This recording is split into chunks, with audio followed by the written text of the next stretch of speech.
On the 1st of March 1954, the Shrimp device, the first deliverable thermonuclear weapon, was detonated on Bikini Atoll in the Pacific Ocean. With a force of 15 megatons, it vaporized the entire bunker and island it was situated on, and a fireball 4.5 miles in diameter formed within 1 second of the detonation. It was the fifth largest man-made explosion in history, and the largest bomb ever detonated by the Americans.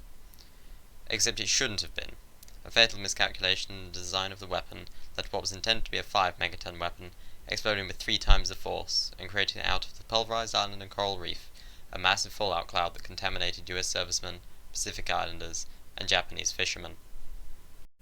To start from the beginning, it was part of the nuclear arms race between the United States and the USSR.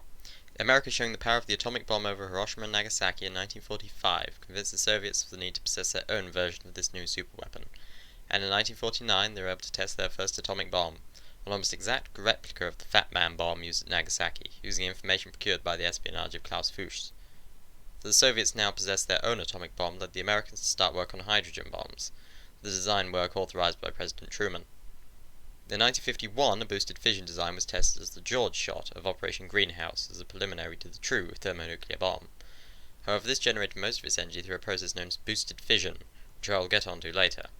Then in November of 1952, the first true thermonuclear bomb was detonated at Bikini Atoll, known as Ivy Mike.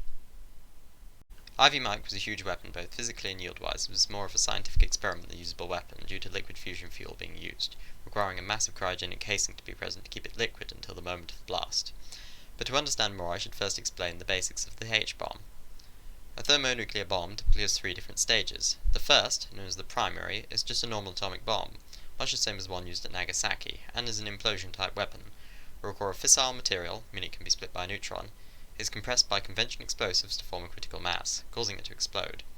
A few fractions of a second later, this energy is somewhat focused towards the secondary, the fusion component. The fusion reaction usually shows as deuterium-tritium, which is relatively easy to ignite, and produces the most bonus energy.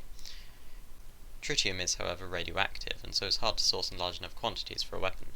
As such, the tritium must be created inside the bomb as it explodes. This can be done through 2 methods, one of which is the neutron turning lithium-6 into tritium and helium. Once this fusion reaction starts, it creates huge amounts of energy and high-energy neutrons. These neutrons have so much energy they can cause the tertiary to explode. This is the usually uranium-238 tamper surrounding the fusion reaction, and can produce by far the most energy out of all the stages.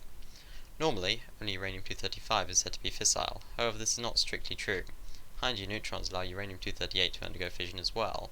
This allows a very large amount of uranium to be used, as uranium-238 is much easier to acquire. The fission in the tertiary does provide a lot of energy, but also has the capability to dramatically increase the fallout from the bomb.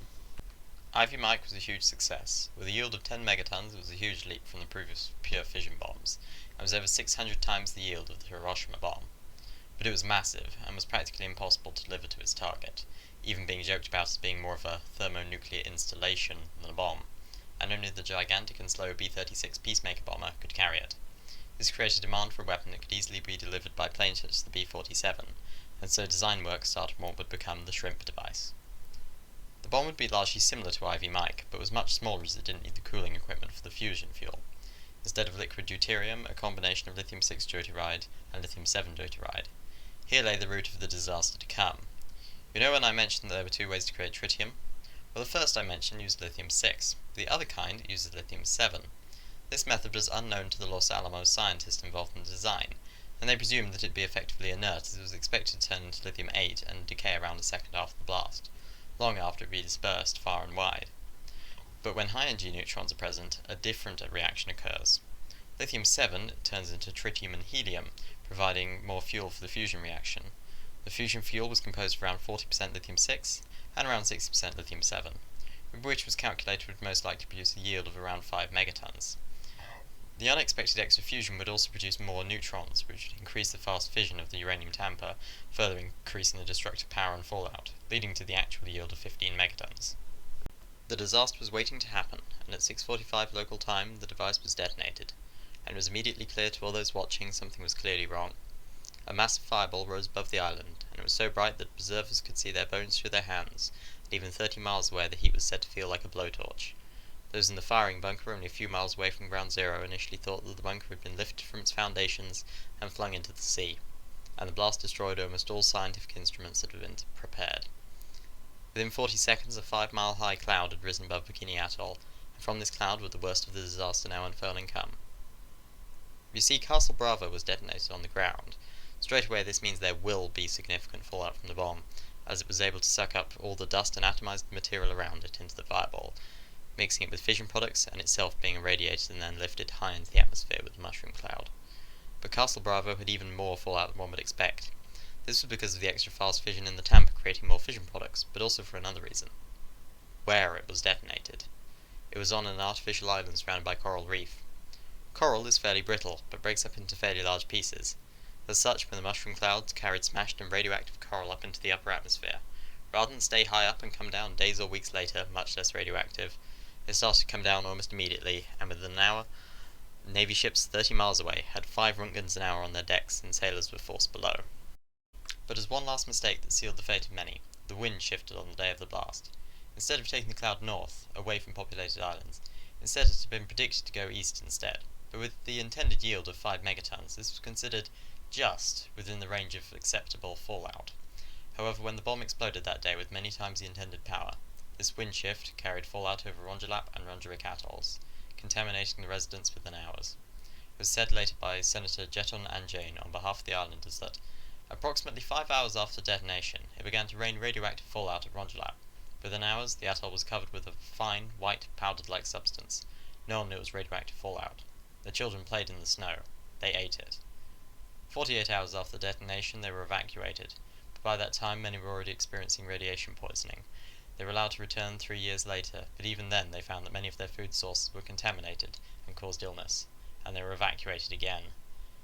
Indeed, by 1963, 20 out of 29 children on Rongelap Atoll had developed thyroid cancer, caused by the intake of highly radioactive iodine. This brings us on to the best-known incident of the entire disaster, the Daigo Fukuryu Maru incident. A Japanese fishing boat called Lucky Dragon No. 5 had managed to unknowingly enter the exclusion zone around the test, putting them in the direct line of the fallout. Rishi Matashichi, one of the fishermen, said, "The yellow flash poured through the porthole.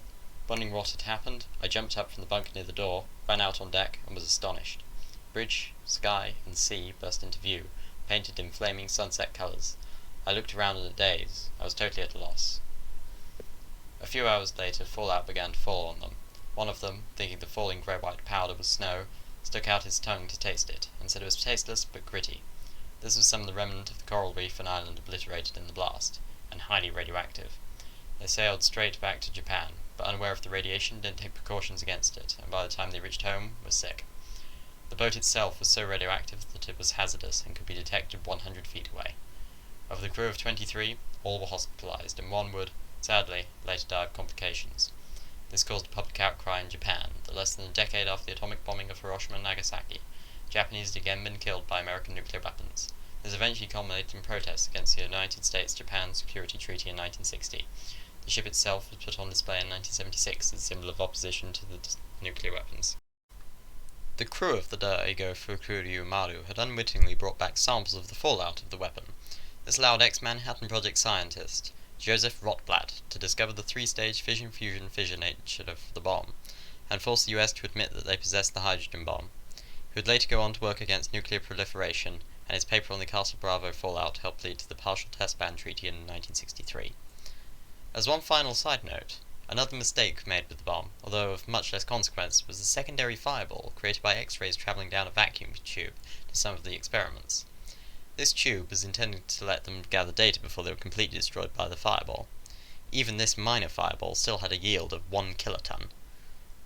The Castle Bravo test and the ensuing disaster is a fascinating case of hubris within the Cold War, of scientists detonating a weapon of an uncertain yield that would then lead to multiple deaths. But it also had an effect on culture. Usage of the word fallout has been significantly more common since the incident, and in Japan, the fear of nuclear weapons, partially fueled by Bravo, led to the creation of Godzilla. This brings us to a close. More videos will be coming shortly, and if you like the video, please remember to like, comment and subscribe. It really helps me out.